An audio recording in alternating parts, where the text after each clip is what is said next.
सभी को जय माता दी। कई बच्चों के क्वेश्चन आ रहे थे, माँ कि हमने नवरात्रि करनी है, कैसे करें, या हम करते हैं हमें पूरा पता नहीं है तो आप बताएं। तो राजी मैं थोड़ी थोड़ी जानकारी आपको देती रहूँगी जैसे जैसे मुझे टाइम मिलेगा, क्योंकि टाइम भी कम रह गया है तो मैं इसलिए थोड़ी थोड़ी जानकारी आपको देती रहूँगी। तो ध्यान से सुन लेना और इसी वीडियो में देख के आप मतलब सब कुछ कर लेना, ठीक है। तो आपने करना क्या, अमावस होगी, अमावस वाले दिन अपना पहले सारा काम निपटा के उसके बाद आपने सारे मंदिर की साफ़ सफाई कर लेनी है। जितनी भी मूर्तियाँ यानी प्रतिमा जितनी भी मंदिर में आपके हैं उनको गंगा जल से छींटा दे के उनके कपड़े वगैरह बदल देने हैं सारे। जो शस्त्र होंगे वो भी धो लेने हैं गंगा जल से। साफ़ सफाई का पूरा ध्यान रखना है।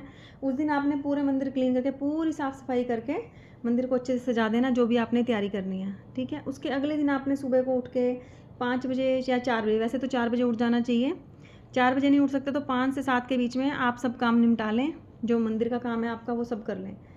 तो आपने 2 नारियल स्थापित करने हैं, 2 कलश स्थापित होंगे, वो गद्दी वाले बच्चों के लिए बता रही हूँ। पहले 2 कलश स्थापित होंगे, एक दुर्गे माँ का एक काली माँ का, 2 होंगे, 2 ही जोत जगेंगी अखंड, एक दुर्गे माँ के नाम की एक काली माँ के नाम की।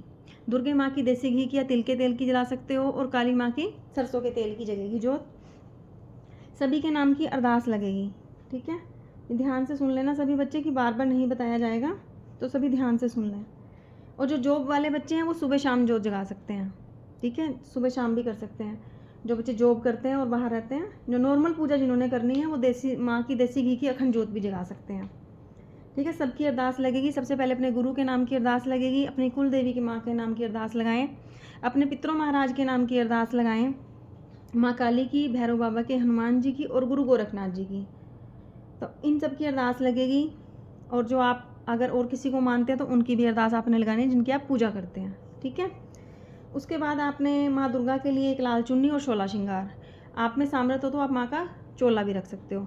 जो 16 श्रृंगार होगा वो खुला रखा जाएगा, पैकेट वाला ना रखें, उसे कोई नहीं यूज़ करेगा, ठीक है। तो इस चीज़ का ध्यान रखना, तो खुला रखें ताकि अगर वो किसी दरबार में चढ़ता है तो वो किसी को दे सकें, वो यूज़ कर सकें आगे, उसको फेंके ना, ठीक है ना। तो ऐसा सामान दें।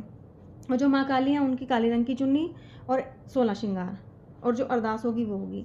भैरव बाबा का 2.25 मीटर काला कपड़ा, हनुमान जी का 2.25 मीटर लाल कपड़ा, गुरु गोरखनाथ जी का 2.25 मीटर भगवा कपड़ा, यानी जो नाथ जी का कपड़ा होता है वो चढ़ेगा, ठीक है।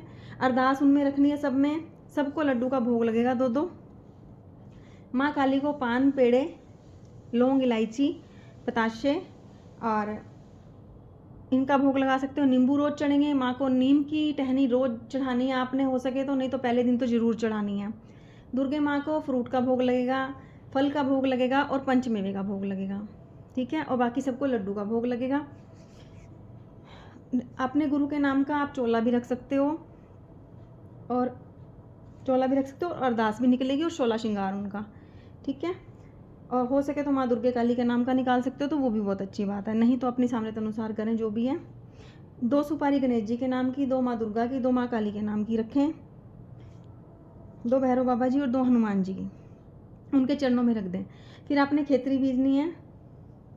खेतरी बीजने के बाद एक कलश में आपने पान के पत्ते लगाने हैं। पहले उस पर धागा बांध लें, पान के पत्ते लगा दें, उसमें थोड़ी सी रोली, चावल, लौंग, सिक्का, ठीक है ना, ये सामान डाल के और उसके ऊपर नारियल अच्छे से सुंदर से सजा के उस कलश को, उसके ऊपर चुन्नी लपेट के नारियल के ऊपर, और उसमें आपने अरदास रख के अपनी इच्छा बोलते हुए अरदास लगा देनी है।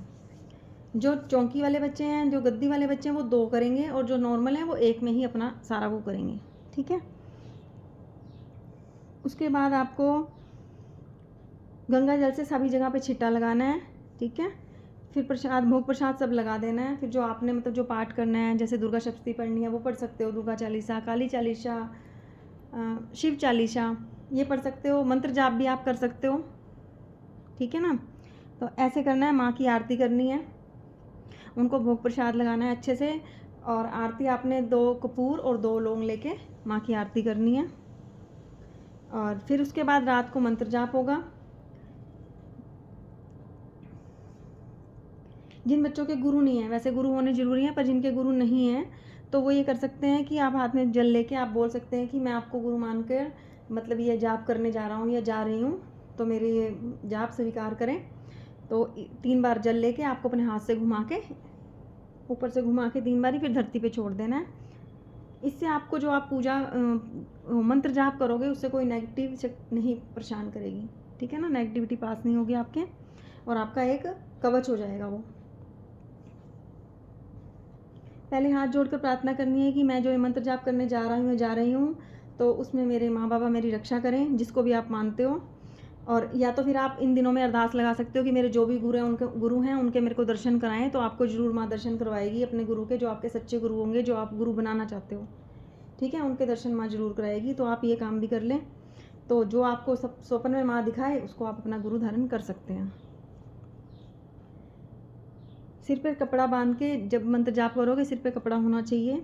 लाल रंग का आसन होगा, रुद्राक्ष की माला होगी, ना उस आसन को कोई छुएगा, ना रुद्राक्ष की माला आपकी कोई यूज़ करेगा, ठीक है। माला गले में नहीं डलेगी। स्वच्छता का पूरा ध्यान रखना है, ठीक है। और जो जगह हो सके तो 9 दिन वहीं पे सो, धरती पर, ठीक है ना, धरती पे सो सकते हो, कोई दिक्कत नहीं है। प्याज लहसुन का पूरा परहेज होगा।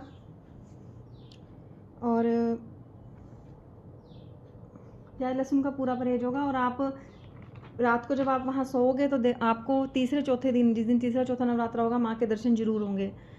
आप दुर्गा सप्तशती का पाठ भी कर सकते हैं, इसमें आप मंत्र जाप भी कर सकते हो, ओम नमः शिवाय का जाप भी कर सकते हो, ओम काल भैरवाय नमः का जाप भी कर सकते हो, ओम जयंती मंगला काली भद्रकाली कपालिनी दुर्गा क्षमा शिवा धात्री स्वाहा स्वधा नमस्तुते का भी जाप कर सकते हो, ओम ऐं ह्रीं क्लीं चामुंडाय विच्चे नमः का भी जाप कर सकते हो। तो जो आप मतलब एक बीज मंत्र हैं उनके जाप कर सकते हो, कोई दिक्कत नहीं है, ठीक है। और सभी देवी देवताओं को मोली बांधनी है, तिलक करना है, अपने भी मोली बांधनी है और तिलक करना है, ठीक है। मंदिर में अपने गुलाब का इत्र जरूर छिड़कना है। सभी शक्तियों को मंत्र जाप से पहले प्रणाम करना है। सभी की अरदास करनी है कि जो मैं मंत्र जाप करने जा रहा हूँ या जा रही हूँ उसमें मेरी रक्षा हो, मुझे कोई दिक्कत परेशानी ना आए और वो मेरे अच्छी तरह से संपूर्ण हो जाए, ठीक है। बाकी सभी को जय माता दी। बाकी जानकारी छोटी छोटी ऐसे ही लाती रहूँगी जिससे आपको पता लगता रहे और आप अपना नवरात्रों का कार्य शुरू कर सकें, ठीक है। जय माता दी सभी को।